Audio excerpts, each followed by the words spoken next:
हो गया शंखनाद, बज गया बिगुल, बिछ गई चुनावी विशाल। किसका बजेगा डंका और किसकी होगी मान। सत्ता के सबसे बड़े रण क्षेत्र का हाल, माजरा जो कि चुनावी दंगल की सबसे बड़े कवरेज, लोकसभा संग्राम। आप देख रहे हैं पॉलिटिक्स का नारद मुनि। इस वक्त हमारे साथ हैं ऑन न्यूज भारत के editor in chief Madan Gupta. Bihar में लोकसभा का शंखनाद हो गया है। पूरे देश में एनडीए की बात की जाए तो एनडीए ने अपने उम्मीदवारों की पहली लिस्ट जारी कर दिया है। बिहार में उहापोह की स्थिति बनी है क्योंकि एनडीए में कई दलों का समावेश है। खासकर जेडीयू अपने 16 सीटों को लेकर एक सूची अमित शाह को देर रात गुरुवार को दे दी है। वहीं हम के जीतन राम मांझी, राष्ट्रीय लोक मोर्चा के उपेंद्र कुशवाहा जी, पशुपति पारस जी और लोजप्पा आर के चिराग पासवान जी भी अपनी सूची जारी कर दिया है। अब एनडीए के लिए मुश्किल की घड़ी यह है कि बिहार के जो एनडीए है उसमें कैसे किसको एडजस्ट किया जाए। मुख्यमंत्री नीतीश कुमार, संजय झा, अमित शाह को अपनी 16 सीटों की सूची जारी कर दी है और कहा है कि 2019 में अपने सभी 16 सीटों पर जीत दर्ज किया था और तमाम सीटों पर वो चुनाव लड़ेंगे ही लड़ेंगे। जैसे मुंगेर की बात की जाए तो मुंगेर जरूरी है, काराकाट जरूरी है, गया जरूरी है, जहानाबाद जरूरी है। मैं आपको बता दूं, मुंगेर से जो हाल में ही एनडीए में शामिल हुई हैं नीलम देवी, वो अपना दावा ठोक रही हैं। यहां भी मुश्किल की बात है। दूसरा काराकाट है उपेंद्र कुशवाहा जी, जो कि राष्ट्रीय लोक मोर्चा के अध्यक्ष हैं। वो वहां से चुनाव लड़ना चाहते हैं। जेडीयू का यहां भी दावा है। गया से जीतन राम मांझी चुनाव लड़ना चाहते हैं। यहां से भी जेडीयू का दावा है। आप जहानाबाद चलिए, जहानाबाद में चिराग जी अपने प्रिय नेता डॉक्टर अरुण कुमार के लिए टिकट चाहते हैं। यहां से भी जेडीयू का दावा है। तो कहीं ना कहीं उहापोह की स्थिति बनी है। एनडीए में बहुत बड़ा पेच फंसा है। खासकर बिहार की बात की जाए तो बिहार में टिकटों को लेकर के माथापच्ची जारी है। क्या कहना चाहेंगे, बिहार में क्या होगा? पहले ऑन न्यूज भारत के दर्शकों को बहुत बहुत शुभकामनाएं। देखिए, टिकट तो वो सीट तो जारी किया पूरे देश के अंदर, लेकिन जो बिहार में जो अलायंसेस जो अपना रंगा लगाई हुई है और एक उम्मीद पाल के रखिए कि नहीं हमारे पास भी इतना सीट चाहिए। सब लोग को चाहिए कि एक राम लहर, ये जीत का बहुत बड़ा एक लग रहा है कि अपने अपने अपने एमएलए एमपी को हम लोग बाहर दिल्ली भेजें। इस क्रम में अभी बीजेपी ने जो अपना टारगेट 370 का जो लक्ष्य तैयार किया है, उसके तहत वो सबसे ज्यादा सीट पर खुद लड़ना चाहती है और एनडीए के साथ में उन्होंने 400 के पार, यानी टोटल देश के अंदर में उनका मानना है कि सिर्फ 10% ही हमारे अलायंसेस हमको सपोर्ट कर सकते हैं। यानी 400 का मतलब हुआ कि आप 370 के बाद 30 या 35 सीट का लक्ष्य इन लोगों ने जीत कर रखा है। तो मैक्सिमम सीट पर ये खुद लड़ेंगे, क्योंकि अभी बिहार की अगर हम बात करें तो नीतीश कुमार पिछली जो बात कर रहे हैं कि हमें 16 सीट चाहिए, लेकिन पिछली बार की बात और अभी में बहुत अंतर है। पिछला इनका जो एंटी इनकम्बेंसी काम कर रहा है, जातीय समीकरण काम कर रहा है इनके पीछे, तो सीट बहुत सारा लूज कर सकते हैं जदयू, क्योंकि पब्लिक के बीच में ये जो पलटू राम वाली जो संज्ञाएं आ रही है, लोग इस चीज को मान रहे हैं, तो एक एंटी इनकम्बेंसी काम करेगा। बीजेपी इसको समझाना चाहती है, क्योंकि जो बीजेपी का अपना आंकलन है, इनका जो अपना रिपोर्ट है वो डिफरेंट है। स्टेट गवर्नमेंट अपना रिपोर्ट अलग ढंग से देख रही है। लेकिन तीसरा फैक्टर, नीतीश कुमार को भी मालूम है कि हम 16 सीट जीत तो चुके थे, लेकिन इस बार 8 पे 10 पे ही सिमट जाएंगे, ये मालूम है उनको। फिर भी उनको ये लगता है कि नहीं, एक राम लहर जो हमें 10% जो एंटी इनकम्बेंसी को ओवरकम करेगा, इसके चलते वो भी चाह रहे कि हमारा मैक्सिमम एमपी दिल्ली को भेज सकें। लेकिन बीजेपी के पास ओहो स्थिति बनी हुई है कि जो लहर है सरकार के प्रति और उनका जो लाभार्थी का काम किए हैं, जो हम देश के प्रधानमंत्री, उन सबों को देखते हुए उनको लग रहा है कि सीट हम बहुत ज्यादा निकाल सकते हैं और कुछ बहुत बड़ा काम करना है। इसलिए बीजेपी ने अपना टारगेट जो है 370 का रखा है। अब रही बात बीजेपी जदयू को मनाने की और उसके अलायंस को मनाने की, तो अब ये हो सकता है जो आपने बताया कि काराकाट की बात है, तो वो उपेंद्र कुशवाहा जी हो सकता है कि जदयू की टिकट पर उसके सिंबल पे इलेक्शन लड़े। ये हो जाएगा, ये 100% होगा। सर कैसे होगा? आपने कहा कि काराकाट, जबकि उपेंद्र कुशवाहा के राष्ट्रीय लोक मोर्चा अपनी पार्टी है, तो ऐसे में वो जेडीयू से चुनाव कैसे लड़ेंगे? क्या आधार है? ये ज्वाइंटली हो सकता है कि मर्ज कर जाए, ये वो बहुत बड़ी इश्यूज नहीं है, क्योंकि देखिए अगर आप उनको उत्तराधिकारी भी चाहिए, अभी तक अगर आप बहुत गौर से देखेंगे तो नीतीश कुमार के पास कोई भी उत्तराधिकारी नहीं है जो उनके जात का है, उनके समाज का है। इसलिए आने वाले दिनों में ये मान कर चले उपेंद्र कुशवाहा ही उनके राजनीतिक उत्तराधिकारी बनेंगे, ये एकदम 100% है।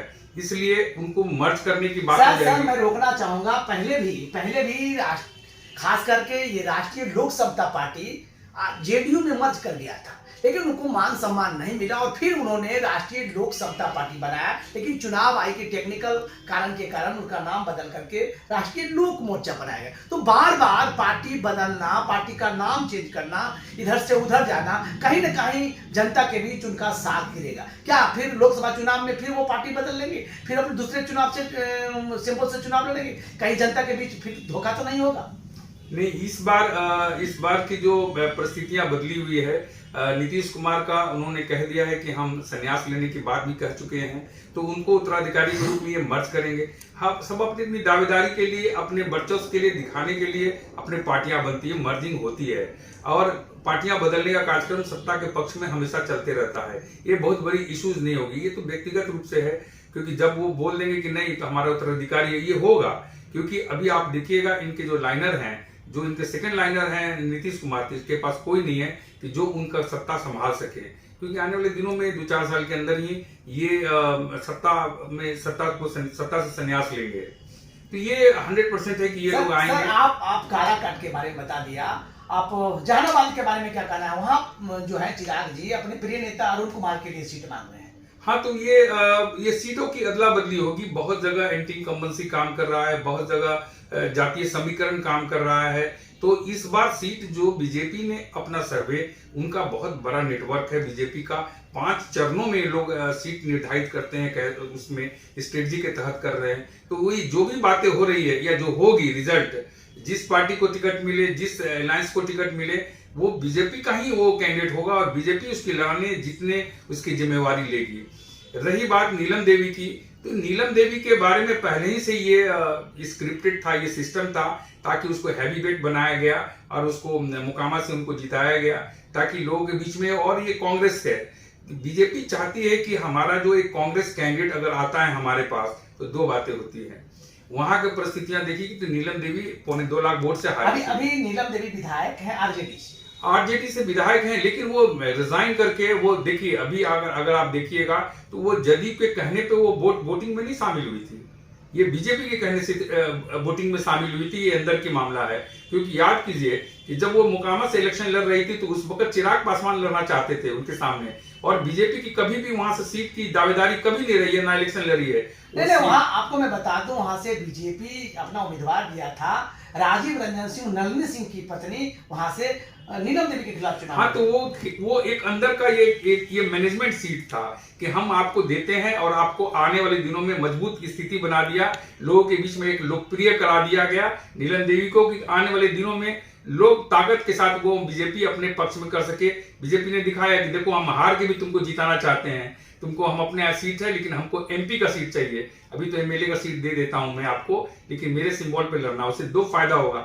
पिछली बार देखिएगा कांग्रेस की लड़ाई में 1,60,000 वोट से हार गई थी नीलम देवी, और कहीं नहीं सिर्फ बाढ़ में ही उनका 2-4 हजार वोट से हुआ था। बाकी सारे 5 सीट पर देखिएगा, 5 एमएलए सीट पर 30 से 35 हजार के बीच का फासला था।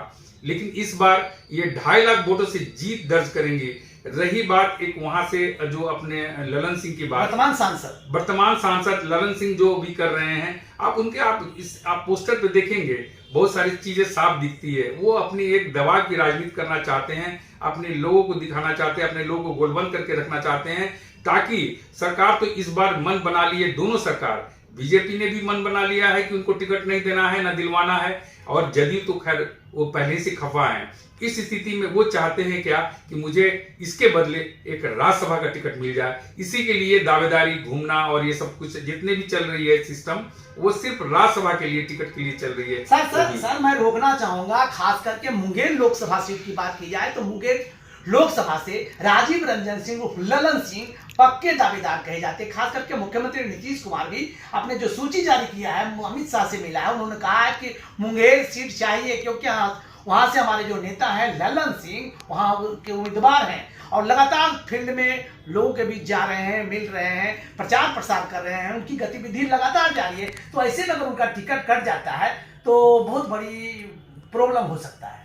नहीं सर, टिकट कटना नहीं है सर, ये टिकट उनको मिलना है। इनको 5 साल उनको मनाया जा रहा है और ये लगभग मान चुके हुए हैं। वो सिर्फ प्रोपगेशन कर रहे हैं ताकि आपके जो जुड़े हुए लोग हैं वो बीजेपी को सपोर्ट करें, और उनको राज्यसभा का टिकट का लगभग तय कर दिया गया है कि आपको लोकसभा नहीं लड़ना है, राज्यसभा लड़ना है। क्योंकि बीजेपी के लिए राज्यसभा मायने नहीं रख रहा है, अभी लोकसभा मायने रख रहा है, और उनकी जीत से, उनके आने से बीजेपी और कांग्रेस की सीधी टक्कर हो जाएगी। क्योंकि वहां पर जब कांग्रेस सामने देगा और सामने में कांग्रेस से ही निकला हुआ बीजेपी का कैंडिडेट बनेगा तो 2 से 2.5 लाख से वोट से जीतने की पूर्ण संभावना। सर मैं आपको रोकना चाहूंगा। मुंगेर की बात की जाए तो मुंगेर से अखिलेश प्रसाद सिंह जो कांग्रेस के बिहार के प्रेसिडेंट हैं, उनसे बाढ़ के जो पहले सांसद हुआ करते थे विजय कृष्ण, उनके भतीजा हाल में ही मिलकर आए हैं और टिकट की दावेदारी उन्होंने किया है। अजय सिंह जो एमएलसी हैं मुंगेर से, उनके भाई विनय कुमार सिंह भी वहां से अपनी उम्मीदवारी आरजेडी से मांग कर रही है। विजय कृष्ण और अजय सिंह के रिश्तेदार जो हैं अपने अपने लिए टिकट मांग रहे हैं। तो क्या लग रहा है कि नीलम देवी के सामने जो भी उम्मीदवार आएगा, नीलम देवी या ललन सिंह, जो भी चुनाव लड़े मुंगेर से, अभी तो तय नहीं हुआ है, लेकिन लोग कयास लगा रहे हैं कि अगर नीलम देवी चुनाव लड़ती हैं तो उनके अपोजिशन में कांग्रेस किसको देती है या आरजेडी किसको देती है, या ललन सिंह चुनाव लड़ते हैं तो फिर ललन सिंह के अपोजिशन में कौन आ सकते हैं। तो काफी वहां की स्थिति बनी है। खासकर ललन सिंह की बात की जाए तो ललन सिंह अभी भी वहां मजबूत स्थिति में है, जैसा कि मैं जानता हूं। आपका इस संदर्भ में क्या कहना है?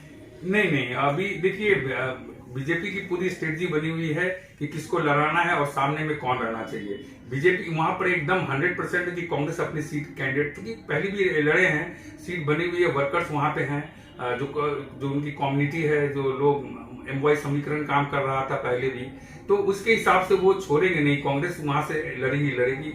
और रही बात जो दूसरे लोग दावेदार हैं, कोई भी व्यक्ति बीजेपी से बाहर नहीं जा सकता, किसी की इतनी वो मजाल नहीं है। अब लोग अपने दावा ठोकते हैं कि कम से कम आप एमपी के लिए हम फाइट कर रहे थे तो एमएलए में हमको जरूर कहीं ना कहीं एकोमोडेट करें। कोई भी सीरियस कैंडिडेट वहां पर नहीं है, सिर्फ और सिर्फ नीलम देवी ही रहेंगी सामने।